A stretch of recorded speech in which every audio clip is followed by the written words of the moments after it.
Well, hello there. I'm Christine. Welcome to my channel. It is Friday, the 19th of August 2022, where I am, and we are in the last quarter moon phase. I am here in Brisbane, and the moon is currently 23 degrees in Taurus. It's exact at 26, but it's sort of close enough for me to be able to do this recording. And I wanted to talk about the energies of the last quarter moon, because with the energies of this last quarter moon in Taurus, it's now an energy of receive and or pay.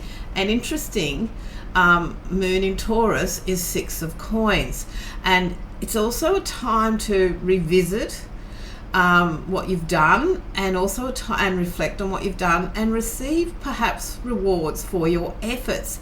Also, we have the moon meeting up in Mars with who is also in the last degrees in August in Taurus, and that can make us sort of get this sense of urgency of being busy, be it with matters with people that come into our lives that need our attention. People, as I said yesterday, people may be resurfing from the past, wanting our attention or wanting some sort of payoff, or perhaps they're wanting to just pay you back, pay you monies that are owing to you, paying a good turn that is done to you, that you owed to you because you did something for them in the past. So it's an interesting energy of being paid or paying one way or another, and it can be energetically as well, because after all, money is an energy. So if you look at this card, the 6 of coins, we have a man here with scales, which is about the balancing out of energies, from the way I see it. And we have 6 coins here floating in the air to remind us that money is an energy. Money is a man-made construct, but we need it. We need to be able to do it to be able to create a sense of exchange. Before we made coins, we exchanged beads or bartered, anything like that. So it's still all an energy from that. And there's this impulse to use it, to share it, or need it. It all comes from the same universal experience.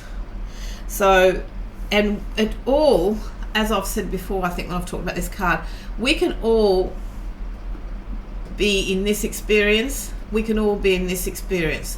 They say everyone's sort of only like one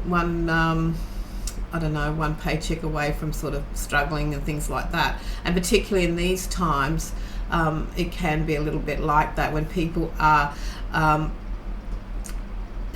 careful with their money, wanting to feel that their resources are this, with Taurus energy, wanting stability with their resources. So if you do find this energy too much, remember to just stop and breathe and just release any tensions, because it's also a good time to do self-care for yourself. And be kind to yourself as you are as kind as you are with others. Because sometimes we are very kind out there to other people. We're very generous to other people, but we may not be as generous with ourselves. And that is something to ponder during this time as well. So let's put that there. I thought we could put that there, couldn't we? And we could ask the tarot cards some questions in reflection. Move you back there, put you there. I have 2.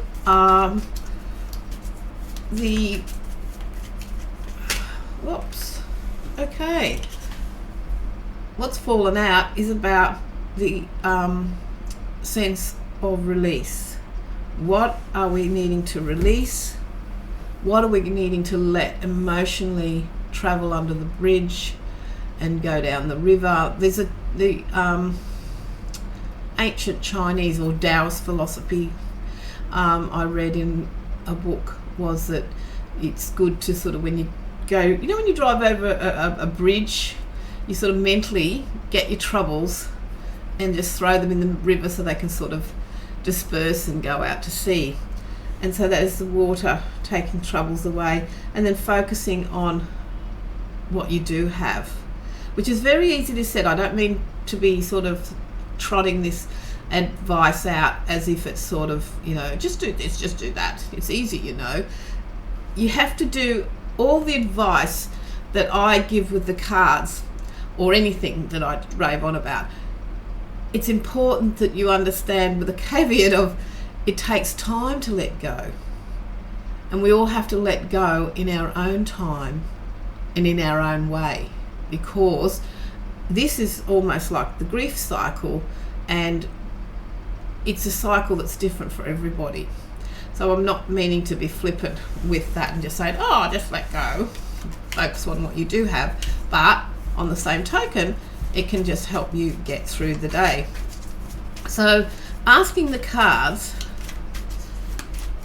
oops.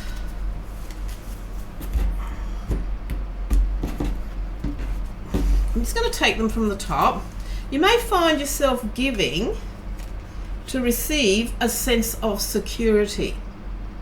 Whilst you think that everything is around you and you can fence yourself in and you're safe and it's right, everything's right, we still have to give to our neighbour, or give to others, or perhaps give to family, or give to our community, in order to receive a real sense of security.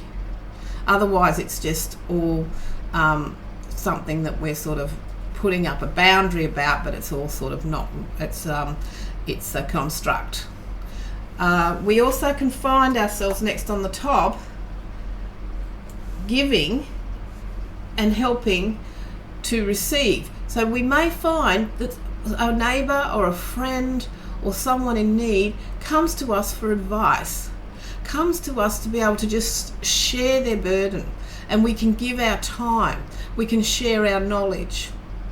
And when we do that, we often receive back what we sort of need at an unconscious level, because most people say that they learn more from the people that they're teaching, or the people that they're counselling or advising, than what they learn from being the advisor. So it's all a two-way street, that we could find ourselves giving to people in our community and like-minded people, but we're also receiving as well, because it's all a two-way street and we're all there to support each other. And the next card, the resources that you have that will help you to go out and move your life in the direction that you want it to go, is that you have a resource. You come with a resource as the king. You are the king of your world, or queen, and that you have the ability to think, yes, I am abundant with what I have. I have the inner resources to survive, and I've got a way of being practical, and I can make my own decisions, because most of us in the Western world have the ability to be able to make the decisions we need to do to move ourselves forward. And he's got one step on there, guarding his possessions, but it's also one thing that you can put out and move yourself in the direction that you want it to go. And you see his armor there. You see armor on the death card, which is endings and letting go. You see armor on the emperor, who is also in charge of his domain. And you see the armor on the king of coins, which is about, I am armored, I am protected, and I can have the ability to do one thing to keep myself safe, keep myself and my life moving in the direction that I want it to go. And our card on the bottom is another king. We have the king of coins, and that is about being able to be feeling that you can ride the waves of change and be centered and stable, and be able to ride through the waves of change as we move through these times that we're all going through as a collective with that. So thank you for watching, and I look forward to seeing you on the next video. Bye for now.